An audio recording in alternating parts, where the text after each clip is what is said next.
All right. Good morning, guys. Melissa here, just waking up. I'm getting ready for work. I've got two jobs today to get to.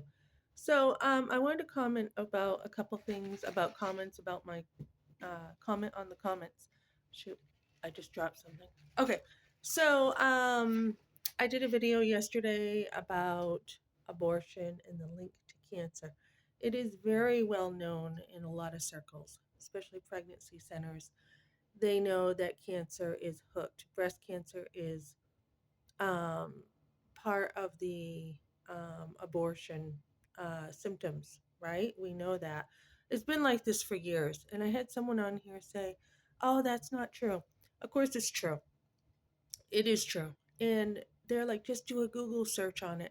If you do a Google search, even on the word abortion, they're not going to tell you the truth. They're going to tell you abortion is just a procedure, a medical procedure, and it's safe and there's nothing wrong with it, right? They're not going to tell you the truth that the doctor is actually going to take some forceps and he's going to take some other instruments and he's going to kill your baby and he's going to, leave you basically in the dust when he's done.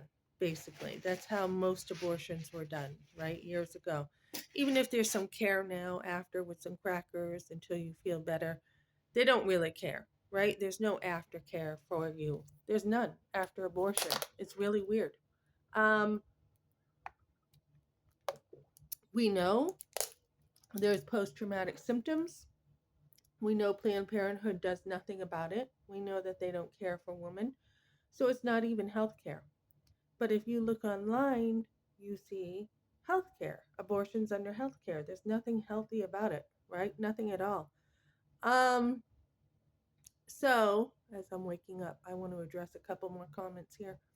So that's one thing that's true that people don't want to talk about. Someone else had actually the same person had commented and said, they're just jealous. They're just attacking me on here. They're like, why is it you talk about society being tougher and I'm talking about that in the workforce, right? But yet you can't take criticism. I don't know what this person's talking about. I really don't. Because when there's constructive criticism, I'll take it. Like the other day, I was, I try not to make a lot of mistakes. And therefore, a lot of times I'll be slower because I want to be more careful of what I'm doing. So there was this, I had totally spaced out. I don't know what I was thinking. I totally spaced out. And I had cut the onions and I'm like, why with the lettuce machine? And I'm like, why do these onions look so big to me? Right? And I'm like, what? Something doesn't look right here. And then someone said, wait a minute, you got the lettuce machine. And I'm like, oh my goodness, totally spaced out, laughed at myself, right? So when I make mistakes, I can take criticism.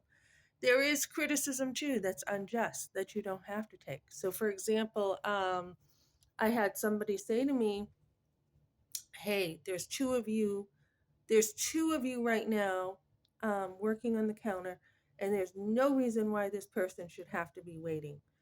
And he exaggerated how long the person was waiting.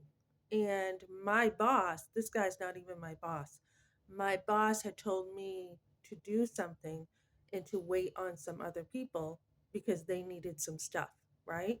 So, um, so who am I going to listen to? I'm going to listen to my boss. I'm not going to listen to somebody who tries to be a boss. And so I stood there and I said, "What?"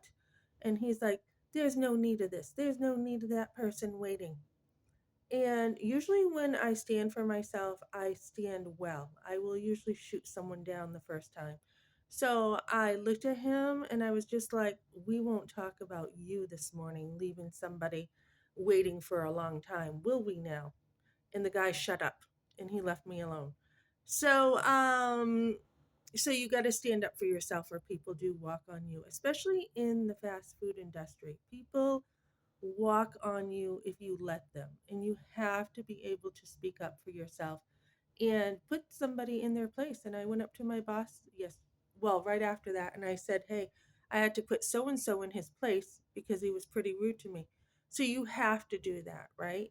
And I can take criticism if it's just, right? And of course, I want that. Of course, I want constructive criticism. So, another story was